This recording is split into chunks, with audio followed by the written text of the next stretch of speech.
الحمدللہ وکفی وسلام علی عبادہ الذین اصطفی اما بعد فاعوذ باللہ من الشیطان الرجیم بسم اللہ الرحمن الرحیم ان اللہ وملائکۃ یصلون علی النبی یا ایہا الذین آمنوا صلوا علیہ وسلموا تسلیما اللہم صلی علی سیدنا مولانا۔ خطاب سماعت فرما چکے ہیں، وہ خطاب جو بھیگی ہوئی پلکوں کے ساتھ کیا گیا، اس کے مقابلے میں تعلق صرف دماغ سے ہو خاصا مشکل کام ہے۔ مجھے جو عنوان دیا گیا ہے اسلام اور امن عالم، الاسلام والسلام العالمی۔ عالم یہ ہے کہ امن تو گھر میں نہیں ہے، اور ہم دیوانے پوری دنیا کا عالم کو امن تلاش کرنے کی کوشش کر رہے ہیں۔ بہرکیف میں کوشش کروں گا کہ آدھے گھنٹے کے اندر جو میرا ٹائم ہے میں اپنے موضوع کو سمیٹ سکوں۔ بڑا وسیع موضوع ہے، امن کی ہزاروں شکلیں ہیں، معاشرتی امن، عالمی امن، اس کے ساتھ ساتھ اور دوسری تمام امن کی، سکون کی، راحت کی منزلیں جو اس راستے میں آتی ہیں، ان سب کا تذکرہ تو ممکن نہیں ہوگا۔ میں امن کا اجمالی مفہوم بیان کرنے کی کوشش کروں گا۔ حضرات گرامی، قرآن عظیم نے امن کی دو بنیادیں مقرر فرمائی ہیں، ایک عدل اور دوسری بنیاد ہے امانت۔ جب کسی معاشرے میں، جب کسی قوم میں، کسی جماعت میں، کسی طبقے میں ان دو باتوں کا رواج ہو جائے کہ معاشرہ عدل پر قائم ہو جائے اور معاشرے کے سارے افراد امانت دار ہو جائیں، تو وہاں یقینی اور لازمی طور پر مکمل امن قائم ہو جائے گا۔ اور جس معاشرے میں یہ دونوں باتیں نہ پائی جائیں، یا دونوں میں کوئی ایک بات بھی نہ پائی جائے، اس معاشرے میں کبھی بھی امن قائم نہیں ہو سکتا۔ آقائے دو جہاں حضور سرور کائنات جو رسول السلام ہیں، امن کے پیغمبر ہیں، انہیں صادق اور امین کا منصب عطا فرمایا گیا نبوت کے اعلان سے پہلے۔ یہ دو اہم ترین منصب اس لیے عطا فرمایا گیا تاکہ وہ ایک ایسا نظام پیش فرمائیں جس کا تعلق امن عالم سے ہو، پوری دنیا کے سکون سے ہو، پوری دنیا کی راحت سے ہو۔ آج دنیا جن حالات سے گزر رہی وہ آپ جانتے ہیں۔ امن کا نام لینے والے امن کو تباہ کرنے کے لیے سب کچھ تیار کر چکے ہیں۔ لفظ پہ، زبان پہ امن کا لفظ ہے، ایٹم بم بنائے جا رہے ہیں، امن کی بات ہوتی ہے، شہر تباہ کیے جا رہے ہیں، امن کی بات ہوتی ہے، امن کا نعرہ لگایا جاتا ہے، اور پوری دنیا میں خاک و خون کا ماحول پیدا کیا جا رہا ہے۔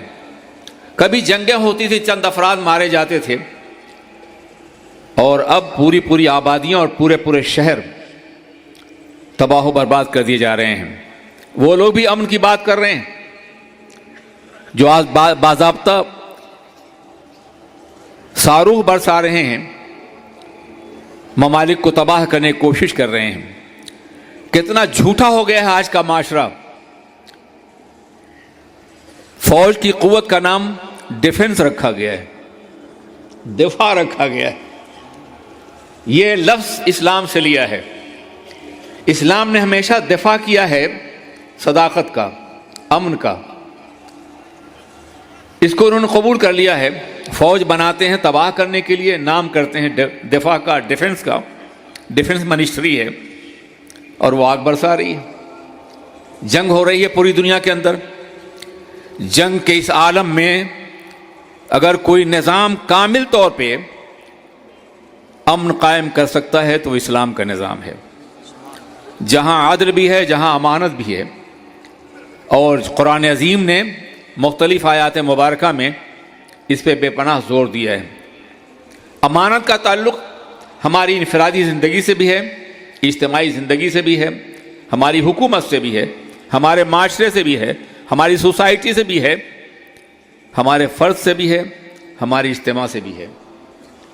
امن جب تک قائم نہیں ہو سکتا جب تک کہ ہم معاشرے میں امانت کا اہتمام نہ کریں.